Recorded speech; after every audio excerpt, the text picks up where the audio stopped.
mengajak kalian untuk jalan-jalan virtual ke PT Berkah Alam Nusantara yang terletak di Jalan Cihuni nomor 99, Desa Cihuni, Kecamatan Pangatikan, Kabupaten Garut, dan tentunya ada di Jawa Barat. Jangan bayangin cuma pabrik biasa aja ya. Di sini mereka ngolah bahan herbal yang dipercaya sejak tahun 2015 untuk dijadikan sebagai produk kesehatan. Kali ini kita bakal ngobrolin soal IEBA dan UKOT, dua sektor penting di dunia herbal Indonesia. IEBA adalah industri ekstrak bahan alam yang membuat produk herbal berkualitas. Sementara itu, UKOT adalah usaha kecil obat tradisional yang terus menjaga standar dan kualitas. Yuk kita intip gimana mereka berkontribusi untuk kesehatan dan tradisi herbal kita. Stay tune ya!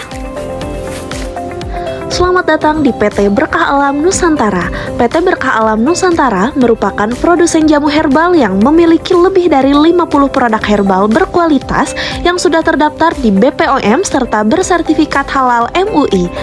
Kali ini kami akan menjelaskan bagaimana proses produksi obat herbal yang ada di PT Berkah Alam Nusantara. Produksi merupakan semua kegiatan pembuatan obat herbal mulai dari penerimaan bahan awal, pengolahan, sampai dengan menghasilkan produk jadi. Saat ini, PT Berkah Alam Nusantara memproduksi berbagai macam sediaan seperti kapsul, cairan obat dalam, sediaan setengah padat, serta rajangan atau teh. Proses pembuatan obat herbal yang ada di PT Berkah Alam Nusantara telah mengikuti standar operasional prosedur yang sudah ditetapkan sehingga menjamin produk yang dihasilkan sesuai dengan spesifikasi yang telah ditentukan.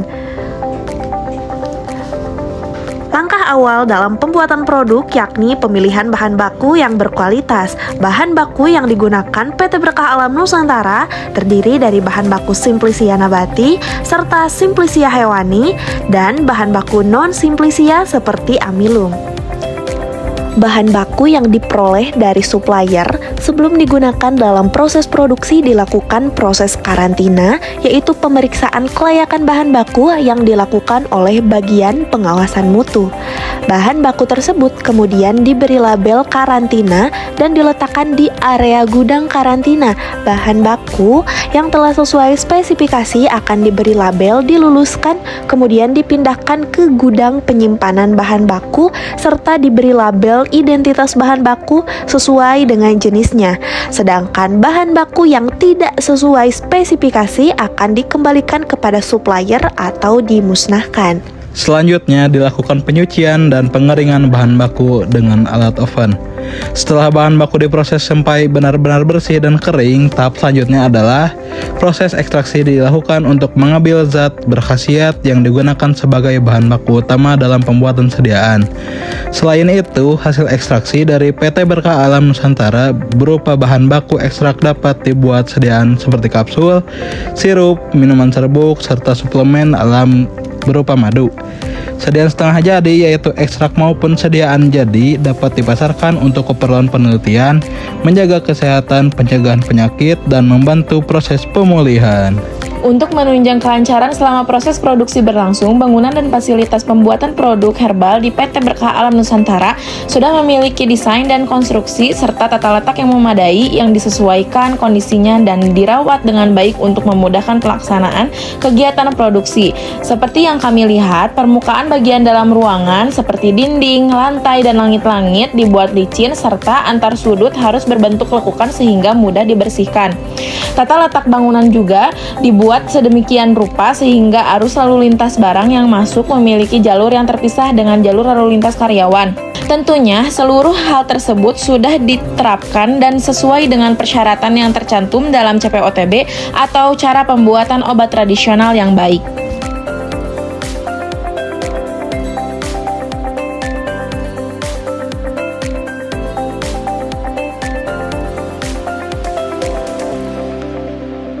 Halo teman-teman. Perkenalkan, nama saya Elisa. Nama saya Pak Levi. Di sini kita akan tanya-tanya mengenai CPOTB di PT Berkah Alam Nusantara. Ibu, sebelumnya Ibu boleh memperkenalkan diri terlebih dahulu. Oh iya, perkenalkan nama saya Nadia Zuli Safira Adila. Saya merupakan apoteker penanggung jawab IEBA PT Berkah Alam Nusantara. Oh ya Ibu, ini ada satu pertanyaan nih. Bagaimana cara memastikan bahan baku memenuhi standar mutu? Oke, saya jelaskan sekilas terkait IEBA saja ya, standar mutu bahan baku di IEBA.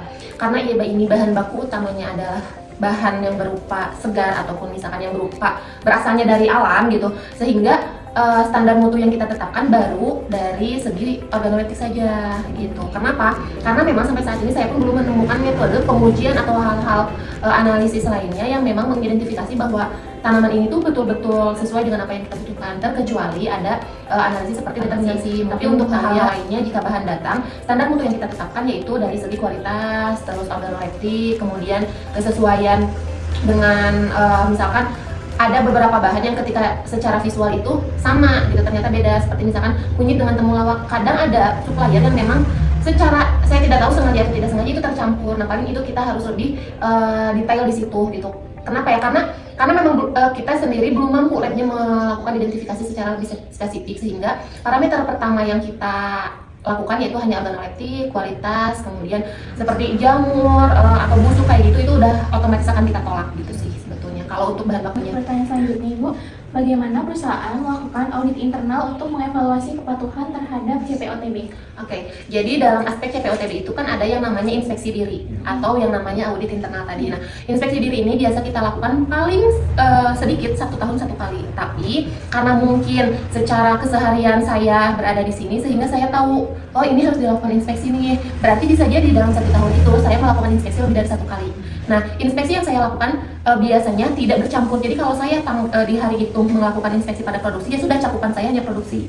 Namun jika di inspeksi berikutnya saya melakukan inspeksi pada bagian gudang, ya hanya bagian gudang saja. Biasanya saya tidak melakukan inspeksi secara bercampur. Misalnya produksi gudang ya disatukan gitu di satu hari yang sama, tidak biasanya. Halo guys, buat kalian yang suka hidup sehat dan cinta produk alam lokal, kalian wajib tahu pabrik ini. Jangan lupa kunjungi juga ya websitenya dan media sosialnya. Bye-bye, makasih.